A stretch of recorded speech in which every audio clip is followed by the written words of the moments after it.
किसी का बुरा चाहने से इतना बुरा होता है। ये कहानी जरूर देखें। फैजान और बिलाल एक ही ऑफिस में काम करते थे। दोनों का डिपार्टमेंट एक था, मगर नेचर बिल्कुल मुख्तलिफ। फैजान मेहनती, खामोश और हमेशा मदद करने वाला था, जबकि बिलाल थोड़ा चालाक, हर वक्त दूसरे की कामयाबी से जलान महसूस करता था। जब भी फैजान को कोई अप्रिसिएशन मिलती या बॉस उसकी तारीफ करता, बिलाल के दिल में आग लग जाती। एक दिन बॉस ने कहा, फैजान, तुम्हारी परफॉर्मेंस बहुत अच्छी है। अगले महीने एक सीनियर पोजीशन खाली हो रही है और तुम्हारा नाम कंसिडर हो रहा है। बस ये सुनकर बिलाल के अंदर की जलान जहर बन गई। उसने प्लान बनाया कि फैजान की इमेज खराब करे।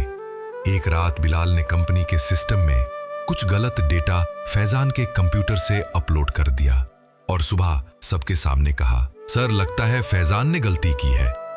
फैजान हैरान रह गया। उसने कभी कुछ गलत नहीं किया था।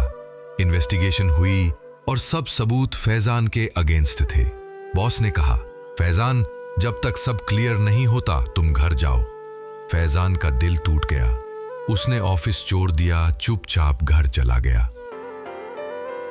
दुनिया को समझ नहीं आई कि उस जैसे ईमानदार आदमी के साथ ऐसा कैसे हुआ, लेकिन अल्लाह सब देख रहा था।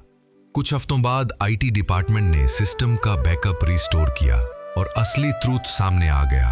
सब कुछ बिलाल ने किया था।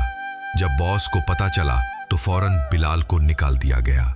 उसी वक्त फैजान को वापस बुलाया गया और इस दफा उसे उसी सीनियर पोजीशन पर रखा गया जिसका वो हकदार था। जब फैजान वापस आया, सब लोगों ने तालियां बजाई, लेकिन उसके चेहरे पे गम नहीं, सिर्फ मुस्कुराहट थी। उसने सिर्फ इतना कहा, मुझे अफसोस नहीं कि मुझे गलत समझा गया।